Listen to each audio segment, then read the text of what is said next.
Bismillahirrahmanirrahim. Assalamualaikum warahmatullahi wabarakatuh. Apa kabar anak-anak kelas 1 yang soleh-solehah? Mudah-mudahan kalian semua dalam keadaan sehat ya. Nah, hari ini adalah pekan terakhir di bulan Februari. Nah, alhamdulillah ya, tidak terasa sudah mau bulan Maret lagi nih, bulan ketiga.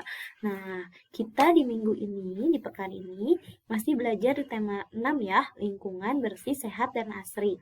Di subtema 2, yaitu lingkungan sekitar rumahku. Nah, bagaimana kalian?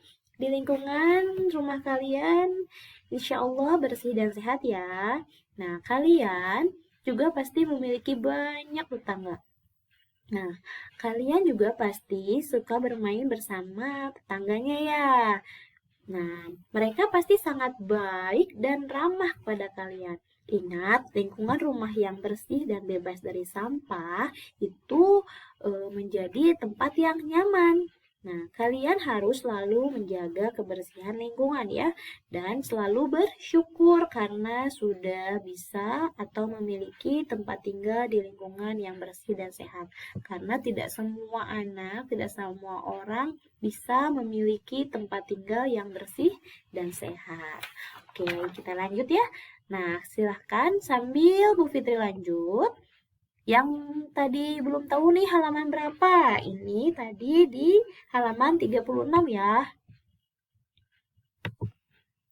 Nah, coba kita lihat. Di sini ada gambar. Gambar yang kita amati bersama. Nah, ini adalah gambar lingkungan rumah ya, dan gambar lingkungan di sekitar rumah ya. Di sini ada banyak pepohonan, orang berlalu lintas ya, beraktivitas, kemudian ada anak-anak yang sedang bermain. Bagaimana kira-kira di gambar ini? Segar tidak? Segar ya, banyak pepohonannya, kemudian terlihat lebih bersih dan rapih ya, karena tidak ada sampah. Ayo, sekarang kita coba baca teksnya ya. Nah, ini ada teks yang akan kita baca bersama. Bu Fitri dulu yang membacakan satu kalimat, dilanjutkan oleh kalian satu kalimat sampai selesai ya. Lingkungan sekitar rumahku. Silakan. Ini lingkungan sekitar rumahku.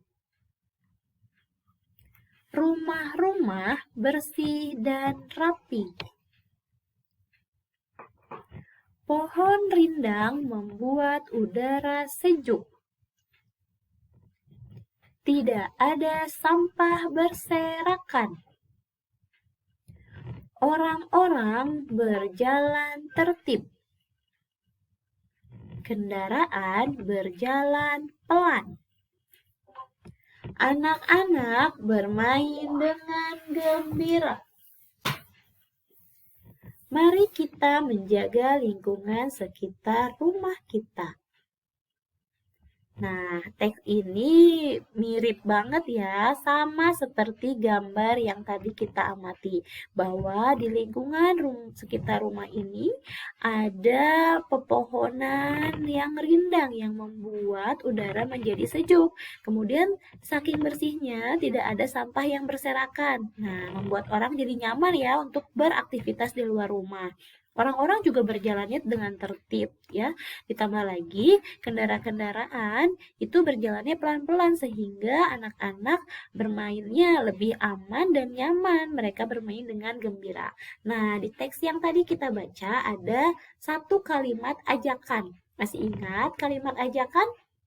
Kalimat ajakan adalah kalimat yang bertujuan untuk mengajak orang lain untuk bisa melakukan sesuatu. Ciri kalimat ajakan, nih kita lihat ya, ada kata mari dan ayo ya, itu ciri kalimat ajakan. Nah, berarti kalimat ajakannya sudah tahu ya, yang ini nih. Mari kita menjaga lingkungan sekitar rumah. Tapi apa ya maksudnya? Maksud dari kalimat ajakan yang tadi kita baca yaitu mari kita menjaga lingkungan sekitar rumah kita. Maksudnya adalah mengajak kita atau warga sekitar untuk bisa menjaga lingkungan sekitar rumah kita. Begitu ya. Nah, kita lanjut ya.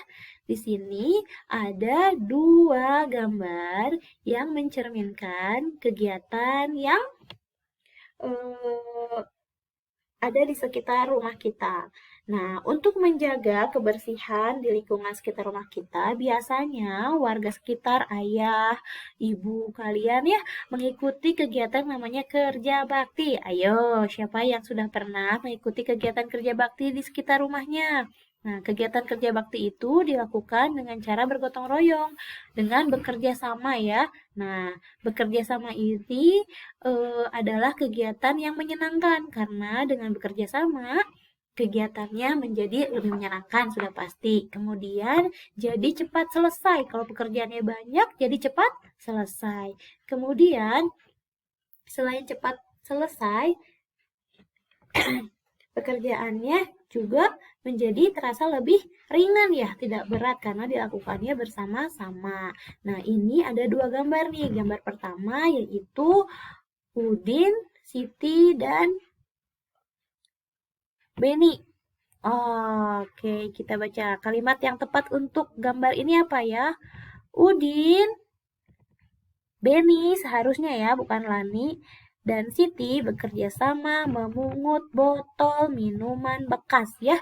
Nah, mereka karena eh, sangat cinta dengan lingkungannya, mereka bekerja sama untuk membersihkan botol-botol yang berserakan ya. Biasanya orang yang tidak cinta dengan lingkungannya, mereka ketika habis minum, jajan, mereka pasti akan membuang sampah sembarangan. Nah, orang yang cinta dengan lingkungannya, ia akan berusaha untuk menjaga lingkungannya, yaitu mematuhi aturan di sekitar. Contohnya membuang sampah di tempatnya ya. Nah, di sini di gambar kedua ada Dayu dan Udin. Nah, kita lihat kalimatnya ya yang cocok untuk gambar ini. Udin dan Dayu bersama-sama menegur anak laki-laki yang sedang mengotori dinding. Nah, ini anak laki-laki yang sedang mengotori dinding dan ini bukan termasuk anak yang cinta dengan lingkungannya. Dia hanya ingin senang-senang ya gambar-gambar, mengotori dinding, padahal dengan mengotori dinding, membuang sampah itu sama dengan menimbulkan penyakit yang merugikan orang lain ya. Nah, di sini Udin dan Dayu menegur ya, memberitahu bahwa hey, lihat, jagalah kebersihan, jangan mengotori dinding begitu ya ke anak ini. Jadi kita harus tahu ya, ini termasuk anak yang tidak cinta lingkungan, sedangkan mereka ya ini Dayu, Beni, Udin, dan Siti anak-anak yang cinta dengan lingkungannya sehingga mereka mau bekerja sama membersihkan sampah ya. Nah, kita lanjut ya. Nah, di sekitar rumah Udin itu bersih ya. Karena tadi sudah dibersihkan bersama-sama ya. Udin dan teman-temannya bermain di sana. Nah, Dayu tiba-tiba berdiri nih. Kenapa ya? Ternyata karena saking bersihnya, mereka juga bisa menari bersama ya. Mereka bisa menari, memperagakan berbagai gerakan tentang kegiatan membersihkan lingkungan. Nah, di sini ada Siti, Dayu, Udin, Lani, Beni, dan Edo. Nah, kira-kira mereka sedang menirukan gerakan apa ya?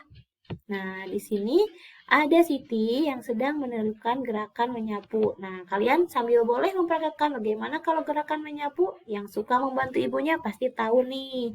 Kemudian ini ada eh, Dayu yang sedang menirukan gerakan memungut sampah. Kalau memungut sampah berarti harus tangannya ke bawah. Berarti memungut sampah itu sampah yang ada berserakan di bawah ya. Dan di sini ada Udin. Udin yaitu menirukan gerakan menyiram tanaman. Ya. Nah, ada juga Lani yang sedang menirukan gerakan membuang sampah.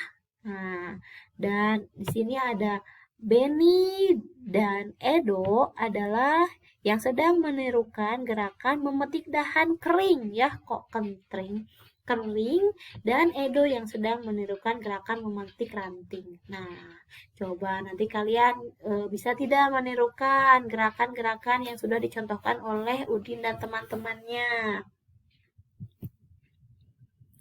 Nah, setelah bermain, Udin dan Beni keesokan harinya berkumpul di rumah Udin ya. Nah, hari ini cuaca sangat cerah nih. Beni pergi ke rumah Udin. Beni mengajak Udin berjalan-jalan. Ada percakapannya. Yuk kita baca. Kata Beni, "Hai Udin."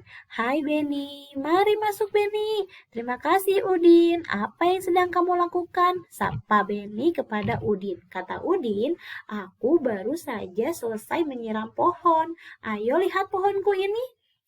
"Wah, subur sekali pohonmu," kata Beni. "Pohonmu membuat lingkungan sejuk. Mari kita berjalan-jalan mengitari lingkungan." Kata Udin, "Ide yang bagus. Berjalan-jalan membuat kaki kita kuat. Kaki melangkah berayun dengan tegap. Ayo kita ajak teman-teman yang lain." Nah, di sini Udin termasuk anak yang sudah mencintai lingkungan ya, dengan cara menyiram pohon ya, membuat lingkungan menjadi lebih sejuk. Nah, Udin dan Beni juga ingin mengajak teman-temannya untuk bisa menikmati lingkungan sambil berjalan kaki agar tubuh menjadi lebih kuat. Kira-kira bagaimana ya kalimat ajakan yang akan sampaikan oleh Udin kepada teman-temannya Siti, ada Dayu, Lani, Edo, misalnya Siti, ayo kita berjalan-jalan agar tubuh kita kuat. Kemudian kalau ke Dayu, Dayu, mari keluar rumah, kita jalan pagi menikmati lingkungan. Nah, kalian nanti silahkan dibuat kalimat yang sesuai ya. Kalimat ajakan untuk Siti, Dayu, Lani, dan Edo ketika Udin mengajak teman-temannya untuk bisa berjalan-jalan di lingkungan sekitar. Nah, setelah itu mereka pulang mampir ke rumah Edo ya. Ini adalah rumah Edo. Rumah Edo sangat rapi, bisa terlihat ya, tidak ada sampah yang berserakan, rumahnya juga sangat bagus. Nah, teman-teman Edo itu senang sekali bermain ke rumah Edo karena di rumah Edo mereka itu bisa menemukan berbagai bentuk-bentuk yang sering mereka lihat. Bentuk apa aja ya? Oh, ini atap rumahnya. Atap rumahnya bentuknya seperti ini. Ada yang tahu ini bangun apa? Sip, betul. Coba ada bangun apa lagi ya di rumah Edo bentuk-bentuknya? Ah, ini lantai ya. Lantai rumah Edo bentuknya seperti ini. Ada yang tahu apa namanya ini? Sip, betul sekali. Dan selain dua bangun ini apalagi ya? Nah, pintu jendela ya. Nah, pintu ini bentuknya seperti ini. Ada yang tahu ini bangun apa? Oke, sip. Nah, untuk lebih jelasnya kita lanjut yuk. Nah, ini ada bangun datar. Nah, bangun datar ya, yang tadi kita lihat itu adalah berbagai jenis bangun datar. Yang tadi atap rumah Udin ya, itu bentuknya seperti ini. Ini namanya segitiga ya. Kenapa disebut segitiga? Karena memiliki ciri-ciri yaitu sisi-sisinya sama dan hanya berjumlah 3. 1, 2, 3 ya. Berjumlah 3 sisi, maka disebut segitiga. Kemudian selain segitiga ada apa lagi? Nah, ini namanya persegi atau segi 4. Kenapa disebut dengan persegi? Persegi itu memiliki ciri-ciri memiliki 4 sisi. Kalau tadi disebut segitiga karena memiliki 3 sisi, kalau segi 4 memiliki 4 sisi. Tapi 4 sisi ini semua panjangnya sama ya. Atas, kanan, kiri, bawah, semua panjangnya sama. Maka disebut persegi. Yang terakhir ada segi panjang. Nah, segi panjang ini sama seperti persegi, memiliki 4 sisi. Hanya yang membedakan bangun persegi dan persegi panjang adalah panjangnya. Kalau persegi, semua sisinya sama panjang. Kalau segi panjang, itu sisi kanan dan kiri itu sama panjang. Sisi atas dan bawah sama panjang. Begitu ya, terima kasih.